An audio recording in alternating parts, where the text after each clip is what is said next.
Welcome to Havco Wood Products Test Lab.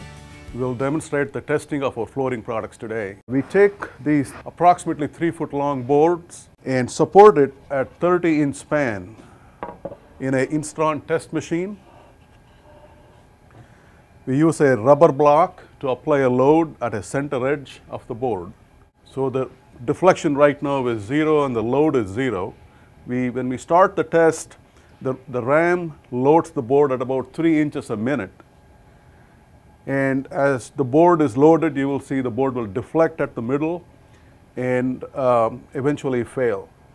Right now we have about 1,000 pounds on this board.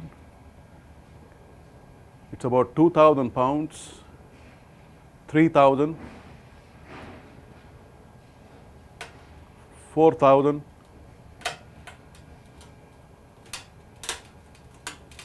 5,000.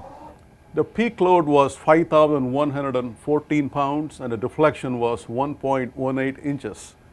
The board broke catastrophically. Right around 4,000 pounds, I could hear some pops, which was micro cracking of the wood.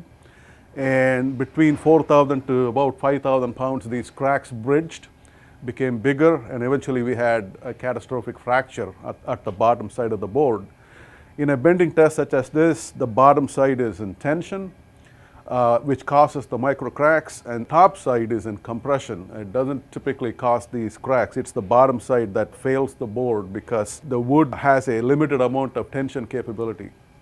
The testing we do is essentially to check the quality of the board, and normally we average about 5,000 pounds, and what you saw today was an average board.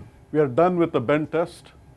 And so we release the load, we'll take the board out and observe the backside for the type of failure we have here.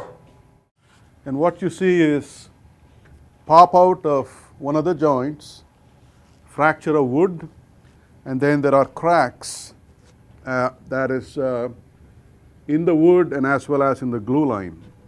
But I do see a lot of wood tear at the glue line that indicates good bonding, and the performance of the floor at about 5,100 pounds for the strength of the board, that's a very typical average board.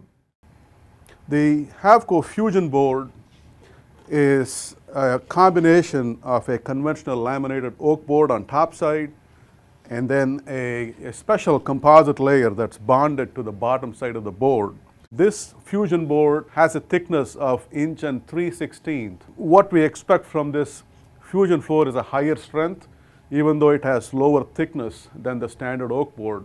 And that is primarily due to because of the special composite layer that's bonded to the tension side of this board. We start this test just as before at the deflection rate of 3 inches per minute. And I will stop the test at about 5,000 pounds, which is the average strength of a standard oak board, and show you the elastic nature of this board. Right now, it's about 3,000 pounds. An inch of deflection and 4,000 pounds. We're approaching 5,000. Yeah. Right now, we have a peak load of 5,200 pounds, 5,200 pounds and 1.5 inch of deflection. At this point, the board is still elastic, meaning if I release the load, it'll spring back to its old position and be flat, just like in the starting. And that's what we see here. The board has no permanent set at this point. So now we will take this board to failure, which is essentially going through the 5,000 pounds that we had before. We will deflect the board at 3 inches a minute. The test has started, and you will notice that the board is still in the elastic range, which means the micro cracks are not forming. The board is quiet, unlike the standard laminated oak board. We are at 3,000 pounds now and almost an inch of deflection. And you might remember at 4,000 pounds, we had some cracking with the standard laminated oak board. At 5,000, it failed. 5,200 pounds, it failed. Now we surpassed 5,800 pounds, and we are approaching 2 inches of deflection. We heard the first pop that was about 6,500 pounds. And we'll take it to failure and see what type of failure we get here. We are currently at 2.6 inches of deflection, 7,600 pounds, 7,800 pounds, 7,900.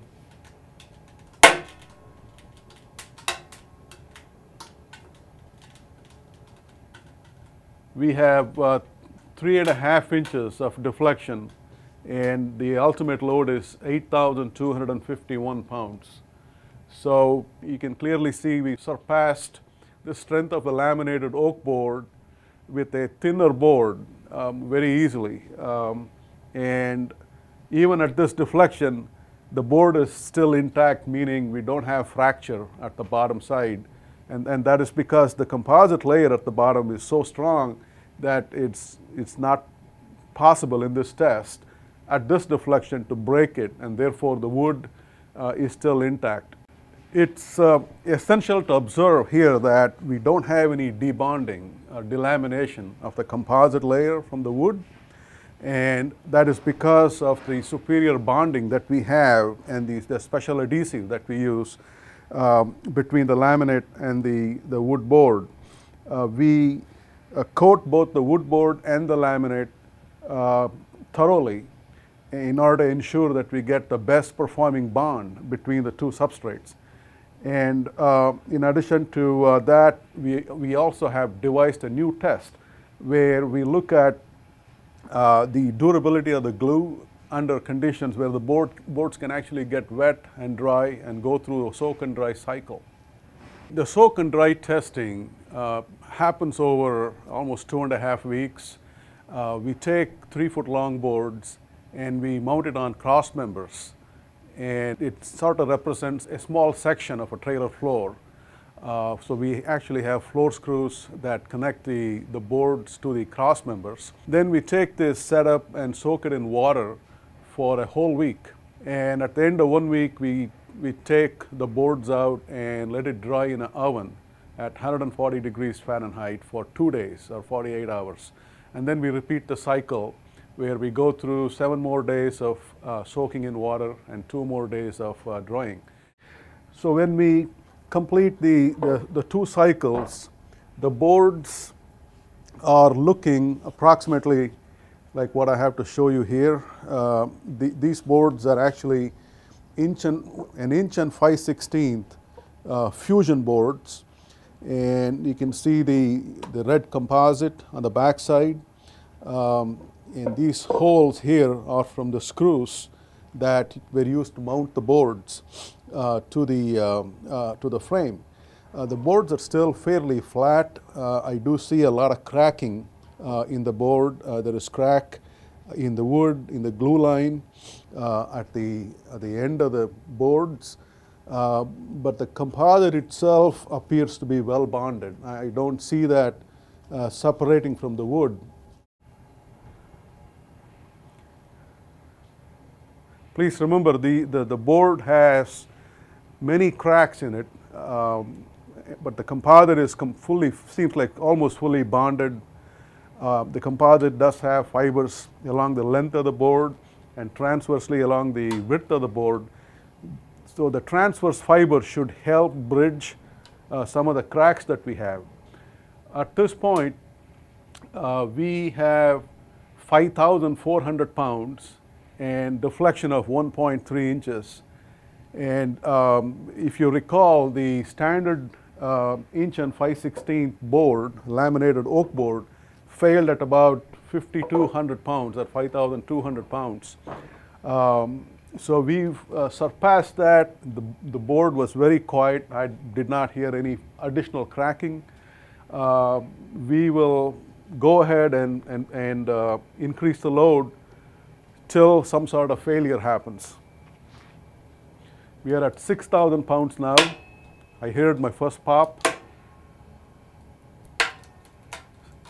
7,000.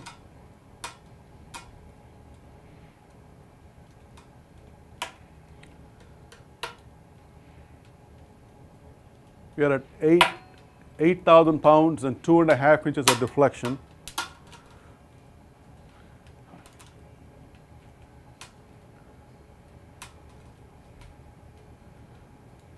So this board has sustained 8,545 pounds and it deflected approximately 3.1 inches. Because we have this great bond between the composite and the wood, even though the wood gets damaged, we can still retain a large part of that strength after the soak and dry cycles, which indicates to us that the strength of the fusion floor over time will not be reducing a whole lot compared to what happens to a laminated oak board.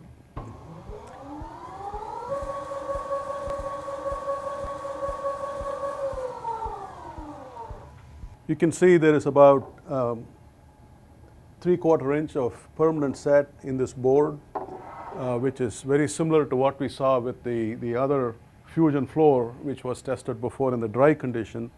And that indicates the mode of failure was by permanent setting of the board or permanent deflection of the board, but there is no fracture on the back side of the board.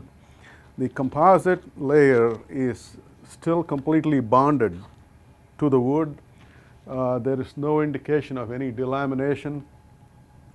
There are some hairline cracks in the epoxy resin, but the fibers themselves are unbroken.